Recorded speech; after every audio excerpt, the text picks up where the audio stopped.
कबीर निश्चय ही मुझे अति प्रिय है।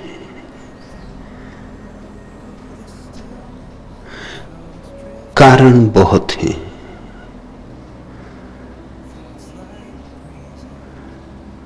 बुद्ध से मुझे बहुत लगाव, लेकिन बुद्ध राजमहल के एक उपवन है। सुंदर फूल खिले हैं, बड़ी सजावट है बगिया में, बड़ी रौनक है, परिष्कार है, लेकिन जंगल की जो सहजता है, स्वाभाविकता है, उसका अभाव है। बुद्ध अगर उपवन है तो कबीर जंगल है। जंगल का अपना सौंदर्य है, अछूता, कुंवारा, न तो मालियों ने संवारा है, न शिक्षा है, न संस्कार है, न ज्ञान है, और फिर भी परम प्रकाश का अनुभव हुआ है। शिक्षित परिष्कृत व्यक्ति को जब परम प्रकाश का अनुभव होता है तो स्वभावतः उसकी अभिव्यक्ति जटिल होगी, दुरूह होगी। चाहे या न चाहे वह, उसकी अभिव्यक्ति में सिद्धांत की छाया होगी। उसकी अभिव्यक्ति अनुगढ़ नहीं हो सकती। कबीर की अभिव्यक्ति अनुगढ़ है। ऐसा हीरा जो अभी अभी खान से निकला, जौहरी के हाथ ही नहीं पड़ा, न छेनी लगी, न पहलू उभरे, वैसा ही है जैसा परमात्मा ने बनाया था। आदमी ने अभी अपने हस्ताक्षर नहीं किए। इसलिए दूर हिमालय के पहाड़ों पर कुंवारे जंगलों में जो सन्नाटा है, जो संगीत है, जो गहन मौन है, जो प्रगाढ़ शांति है, वैसी ही कुछ कबीर में है। कबीर के साथ ही भारत में बुद्धों की एक नई श्रृंखला शुरू होती।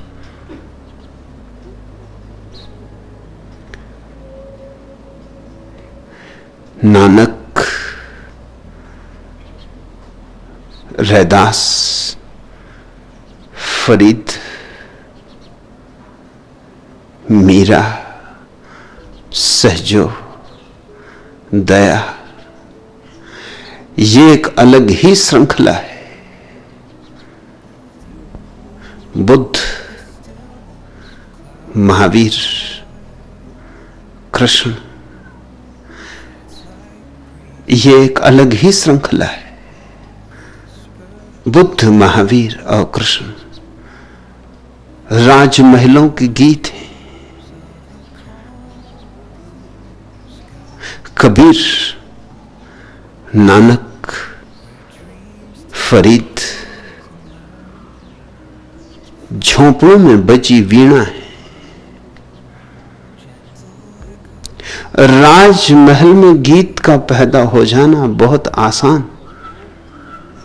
न हो तो आश्चर्य, हो तो कोई आश्चर्य नहीं। राजमहलों में जो रहा है ऊब ही जाएगा। राजमहलों में जो जिया है, जगत से उसकी आसक्ति टूट ही जाएगी। लाख संभालना चाहे, बचाना चाहे, बहुत मुश्किल है बचाना। निर्धन को धन में आशा होती, लगता है मिल जाएगा धन तो सब मिल जाएगा, फिर पाने को कुछ और क्या। लेकिन जिसको सब मिला है, उसकी आशा के लिए कोई आकाश नहीं बचता। उसके हाथ तो सिर्फ निराशा रह जाती, हताशा रह जाती। बुद्ध के पास सब था, कबीर के पास कुछ भी नहीं। बुद्ध के पास क्या नहीं था, कबीर के पास क्या था। इसलिए बुद्ध अगर संसार की आपाधापी से छूट गए, ये दौड़ अगर व्यर्थ हो गई, तो नहीं कोई आश्चर्य है। राजमहलों में रह के भी अगर कोई संन्यास्त न हो तो महामूढ़ होगा, मंदबुद्धि होगा। सिर्फ इसका सबूत देगा। झोंपड़ों में रह के भी कबीर तो जुलाहे थे। आज कमाया आज खाया, कल कमाएंगे तो कल खाएंगे। इतना भी नहीं था पास कि कल के लिए भी निश्चिंत बैठ सके। ऐसी गरीबी में भी जो देख सका संसार की व्यर्थता को, उसके पास महान प्रज्ञा होनी चाहिए। बुद्ध देख सके तो ठीक, महावीर देख सके तो ठीक, लेकिन कबीर देख सके तो बात अनहोनी है। जैसा मैंने कहा कि महलों में सिर्फ बुद्ध ही उलझे रह सकते, वैसे ही यह भी स्मरण रखना है कि झोपड़ों में केवल अति प्रज्ञावान ही बुद्धत्व को उपलब्ध हो सकते हैं। इसलिए कबीर से स्वभाव था मेरा लगाव गहरा हो जाता है। और चूंकि कबीर अनगढ़ हैं, उनकी वाणी में एक चोट है।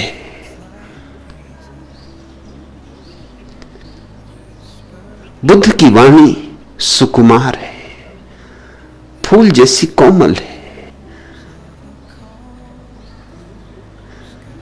कबीर की वाणी यूं पड़ती जैसे किसी ने चट्टान सिर पर गिरा दी हो।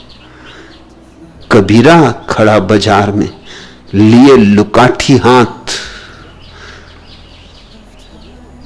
लठ लिए हाथ में खड़े। कबीरा खड़ा बाजार में लिए लुकाठी हाथ। घर बारे जो आपना चले हमारे साथ। हो हिम्मत घर को जला डालने की, राख कर देने की, तो आओ हो लो हमारे साथ। और लठ लिए खड़े हैं, कहते ये लुकाठी, ये लठ क्यों? कबीर तो यूं गिरते हैं जैसे खड्ग की धार गर्दन पे गिरती हो। बुद्ध भी काटते हैं, लेकिन काटने में एक कुशलता है,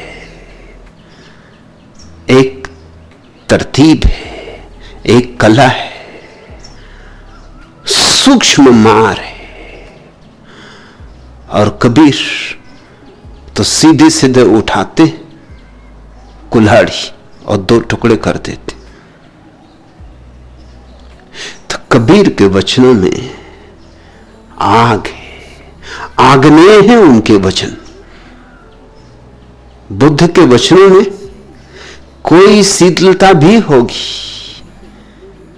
कोई सांत्वना भी खोज सकता है बुद्ध के वचनों में, क्योंकि शीतल है। कबीर के वचनों में सांत्वना खोजनी असंभव है। वहां तो जलती क्रांति है, वहां तो जो राख होने को तैयार हो उसी के लिए निमंत्रण है। फिर क्योंकि बुद्ध की सारी दीक्षा, सारी शिक्षा तर्क की थी, एक राजकुमार की तरह उन्हें शिक्षित दीक्षित किया गया था। इसलिए जब वे बोलते हैं तो उनकी अभिव्यक्ति में तर्क का आधार है,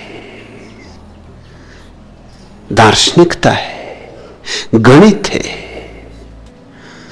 लेकिन कबीर बेबूझ, पहेली, उलटबांसी, तर्क का उन्हें कुछ पता ही नहीं, संगति का उन्हें कुछ हिसाब ही नहीं।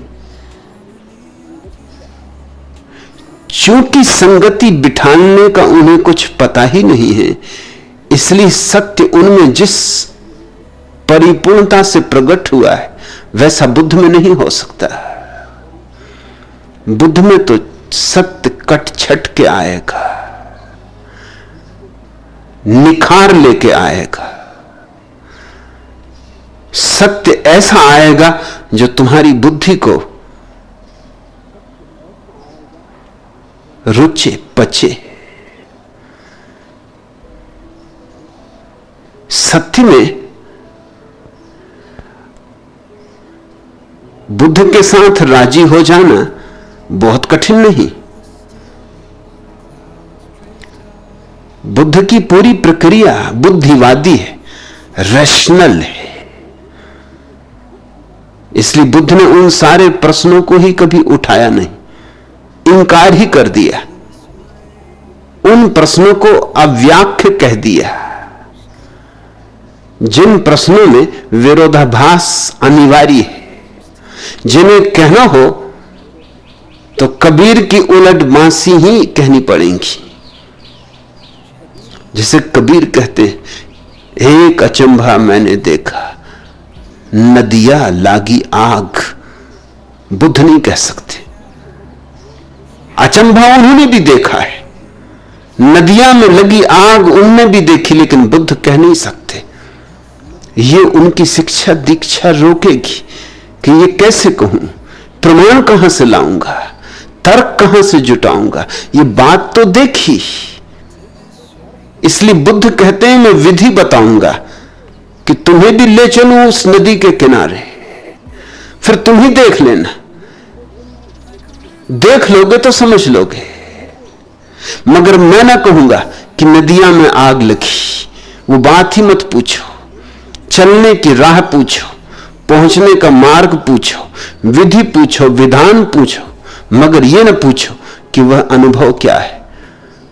कबीर गांव के गंवार हैं, बेफिक्री से कह देते हैं कि नदी में आग लगी। नदी में कहीं आग लगती?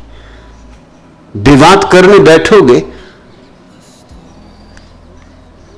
तो कबीर मुश्किल में पड़ेंगे। कैसे समझाएंगे कि नदी में आग लगी? कबीर ऐसे बहुत से अचंभों की बातें करते हैं। मछली चढ़ गई रूख, वृक्ष पे मछली चढ़ गई।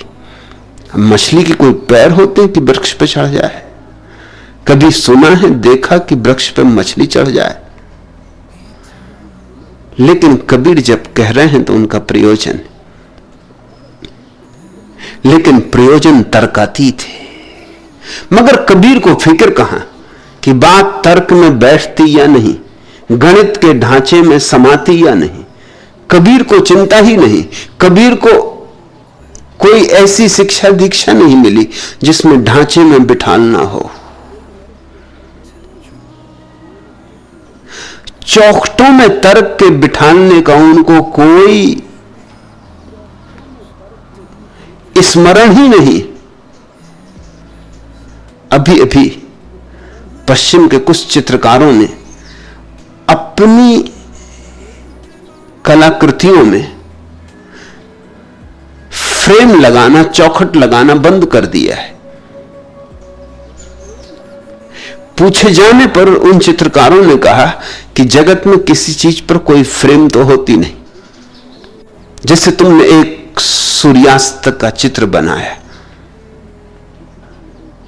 तो सूर्यास्त पर तो कोई फ्रेम होती नहीं कि यहां शुरू हुआ और यहां समाप्त हुआ। न कहीं शुरू होता न कहीं समाप्त होता, फैलता ही चला जाता है दोनों तरफ अनंत में, अनंत दिशाओं में फैलता चला जाता, सब आयामों में फैलता चला जाता।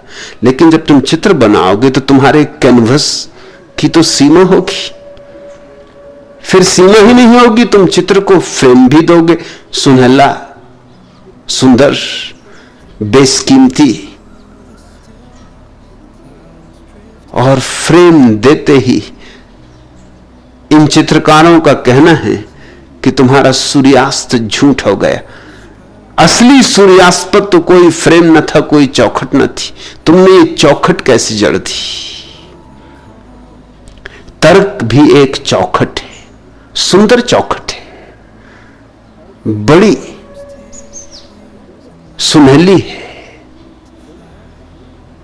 खूब नक्काशी है उसमें, बड़ा बारीक काम है, बड़ी कारीगरी है, लेकिन सत्य पर कोई चौखट नहीं होती। बुद्ध ने और महावीर ने जो कहा है उस पर तर्क की चौखट है। मजबूरी थी उनकी, उनको ही मुश्किल था ये कहना। उनकी सारी शिक्षा दीक्षा यूं थी कि ऐसी बेबूझ बात जो कबीर कह सकते हैं बेशर्मी से, कोई लाज नहीं, कोई संकोच नहीं, वैसी बुद्ध महावीर कैसे कहें? उनको खुद ही अड़चन मालूम होती कि कोई अगर और कहता तो हम विरोध करते, तो हम कैसे कहें? देखा तो उन्होंने भी है सूर्यास्त जिस पे कोई सीमा नहीं, देखा तो उन्होंने भी असीम को है, अनंत को है, जिसमें सारी असंगतियां तिरोहित हो जाती और सारे विरोध लीन हो जाते। लेकिन जब कहा है तो बड़े तर्क से समारे ढंग से कहा है। इसलिए स्वभावतः बुद्ध के पास विचारशील चिंतकों का समूह इकट्ठा हुआ, पंडित इकट्ठे हुए, ज्ञानी इकट्ठे हुए, दार्शनिक इकट्ठे हुए। जितने दार्शनिकों को बुद्ध ने प्रभावित किया, संभवतः किसी व्यक्ति ने कभी प्रभावित नहीं किया। दुनिया में दर्शन शास्त्र की जितनी शाखाएं प्रशाखाएं पैदा हुई, वे सभी शाखा प्रशाखाएं, वे सभी अंग उपांग अकेले बुद्ध की धारा में भी पैदा हुए। अगर बुद्ध के दर्शन की पूरी गंगा को कोई समझ ले तो इस दुनिया में कहीं भी किसी भी तरह का कोई दर्शन पैदा हुआ हो वो उसकी समझ में आ जाएगा। एक तरफ सारी दुनिया का दर्शन शास्त्र और एक तरफ बुद्ध की अकेली गंगा, दोनों समतौल हो जाते। फायदा भी हुआ बुद्ध को यूं कि दार्शनिक इकट्ठे हुए और दार्शनिक निखार देते चले गए। लेकिन बात जितनी निखरी उतनी हवाई हो गई, उतनी वास्तविक न रह गई, उतनी शाब्दिक हो गई। ये नुकसान भी हुआ, हर लाभ के साथ नुकसान जोड़े। बुद्ध की बड़ी छाप पड़ी, सारा एशिया बुद्ध से प्रभावित हुआ। कबीर के पास कौन इकट्ठा हुआ? न कोई दार्शनिक आए, न कोई चिंतक आए, न कोई विचारक आए। उनको तो बात जची ही नहीं, उनको बात जचती कैसे? कबीर के पास कोई तर्क तो थे नहीं। अब कबीर लाख कहें कि मैंने अपनी आंख से देखा है कि नदी में आग लगी, मगर कौन मानेगा? ये लोग कहेंगे पागल हो।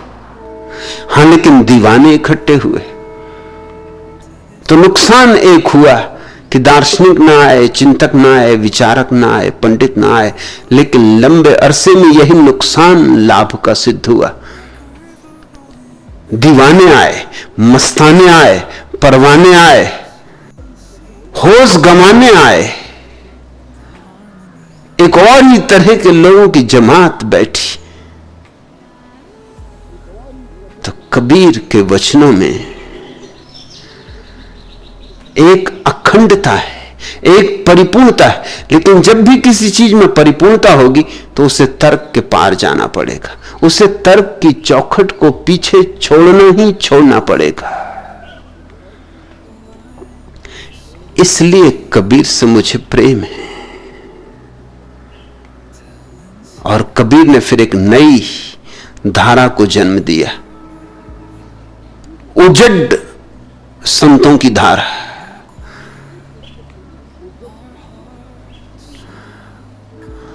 इन उजड संतों की भी अपनी खूबी है। वही खूबी जो जंगल के सन्नाटे में होती, कि सागर में उठे तूफान में होती, कि पहाड़ पर लग गई आग में होती। वही कुंवारापन, वही अलमस्ती, वही खुमारी। कबीर को यूं समझो कि जैसे उमर खय्याम और बुद्ध दोनों का मिलन हो गया, जैसे उमर खय्याम और बुद्ध दोनों एक संगम बन गए।